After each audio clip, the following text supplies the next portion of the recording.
can do this. I can do this. They will want to help. Is this where we're meeting the centaurs? Well, they don't exactly know we're coming, so it's less of a meeting and more of a surprise, I suppose. Once we tell them about the Snidgets, they'll understand why we came and they'll want to help. I hope you're right. Perhaps they'll be able to tell that we're sincere.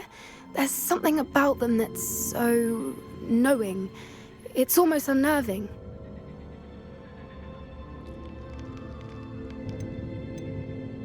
I suppose they are known for having an air of omniscience. That's exactly the right word. Never mind. What is it? It's nothing, truly. We've no secrets to hide. Speaking of secrets, I do want to tell you why Victor Rookwood's after me. He's working with Ranrock, and Ranrock's after something I found at Gringotts. Fig had a portkey that led us there after the dragon attack. It's a bit of a long story, and Fig's asked that I not speak of it yet. Goodness. Well, that certainly helps explain a bit about what we saw back at Horntail Hall. Of course, I'll guard your secret as if it were my own. Even the centaurs won't know. We'll simply be honest with them about what we're trying to do.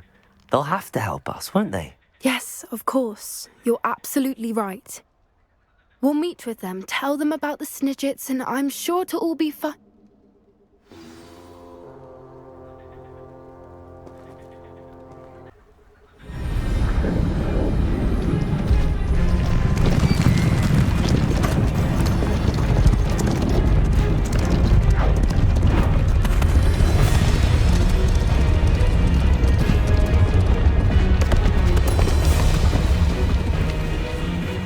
What do you think you're doing here, human? Please! We were hoping to speak with you. Ah! I suppose you'd like a tale for your friends of the time you spoke to a centaur, and it spoke back. No, never. We're here because we need your help. Enough! You made a grave error in judgment in coming here, little witch.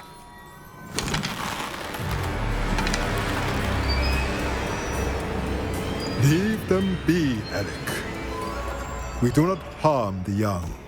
It is not our way. You forget your place, old fool. I'm the leader of this herd, and while you cling to our way, their kind continue to slaughter beasts like us without a care!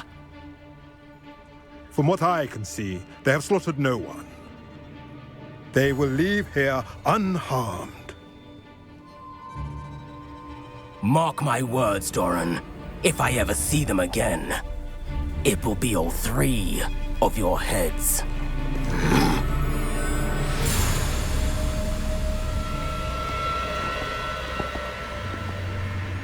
Foolish children. Do you know what happens to wizards who wander here? Now, follow me before Golden Snidgets are still alive, and the poachers are after them. They know that the key to finding them lies in the moonlight, but they don't know what that means, yet. Please, help us find the Snidgets before the poachers do. Could it be?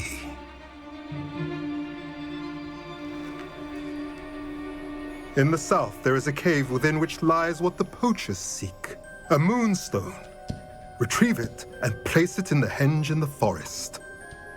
I, on the other hand, must go speak with the herd. Find me after you have done this.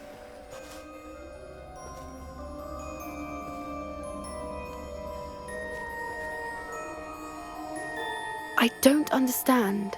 So the moonlight mentioned in the journal doesn't refer to actual moonlight, but to a moonstone.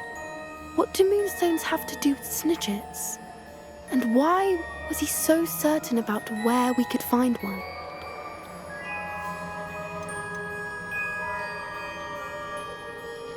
Isn't Moonstone all around us? Why retrieve one from a cave? Knowing centaurs, I suspect he's referring to a specific moonstone. We'll likely know it when we see it. I don't know, but I am inclined to believe him, what with his being a centaur and all. I am too. It is a shame how quickly he left. What was his name? Doran. That's what the leader of the herd called him. Well, if Doran knows something we don't, I'd rather act now and ask questions later. I can head to the library and start looking into the cave you mentioned. I'll let you know what I find.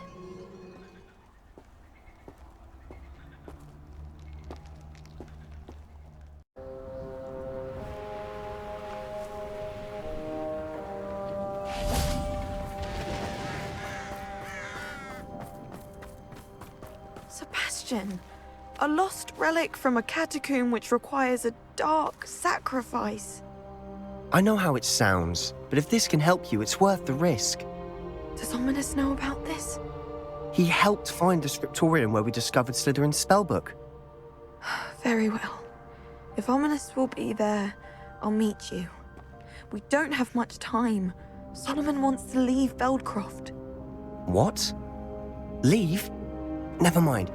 You need to stall him. Buy us time, Anne. Please. I shall do my best. I'll be in touch. Solomon can't take Anne from Feldcroft. Where would they go? When would I see her? Sebastian. I can't believe my uncle wants to leave Feldcroft. Anne's going to stall him. She must. We need time. Time? For what? I've learned more about the relic. I cross-referenced Slytherin's spellbook with everything in the library on relics and dark sacrifices. That's when I realized something. I believe the relic will only work inside the catacomb. We just need to get Anne to the catacomb and work out how to make a dark sacrifice. Our biggest hurdle may be convincing Ominous. And we'll only give this a chance if he's on board. And we have to keep all of this from your uncle. If he goes to the headmaster, we could be expelled. Let me handle Ominous this time. As for my uncle, he's not an Auror anymore. What he doesn't know, well, won't hurt us. Do you think your uncle would tell anyone at the ministry about all of this if he found out? If he found out, I doubt he'd go to the ministry. He didn't part ways with them well, from what I understand. He won't say, but I believe his strong aversion to dark magic has something to do with his time there. Anne thinks he once decided to fight fire with fire, so to speak, and resorted to using an unforgivable curse and fight against dark wizards. At least that's what she thought she heard. When he realized what his job had led him to become, he left rather abruptly. So, I'm not sure he'd go to the ministry to report on his own family using dark magic now. Good luck with Ominous. Until we meet again. I shall let you know when the four of us should meet at the catacomb. Look for my owl. See you soon.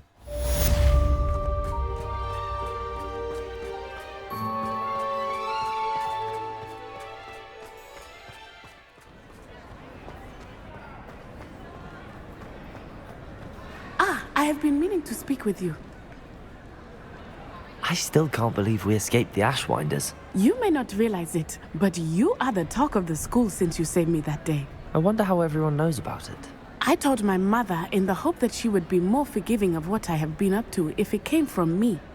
She likely told other professors, and news travels quickly. Unfortunately, she might, in fact, have been even less forgiving than I'd hoped. I don't blame her for being concerned. We have been involved in some dangerous activities. As the Ashwinders were locking me up and threatening my life, it did occur to me that my mother may have been right. Has Officer Singer done anything with the evidence we provided? She has not. Harlow is as strong as ever. Someone needs to stop him, whether it is us or Officer Singer. If someone had stopped the monsters like him in Matabeleland, my father would be alive today. What exactly happened to your father? It was a beautiful day. My mother had gone to tend to a neighbor who was ill, and so my father and I were galloping in the savannah. Galloping? Your father was also an animagus, I take it? He could become the most majestic giraffe, and he would carry me on his back, my arms around his neck. We were on our way home when we surprised a group of bandits who had come from our village. One of them saw me just as he removed a scarf from his face. He shouted and then aimed his rifle. He didn't want you to identify him. Exactly. In an instant, my father bowed his neck to protect me and was hit. As he fell, my father changed back into his human form. When the bandits saw this, they turned and ran in fear. Magic terrified them, and then he was gone. and it was all my fault. Your fault? How so? He died protecting me. If I had been capable of protecting myself, he would still be alive today. My mother and I tried to go on without him, but it became too much for us there.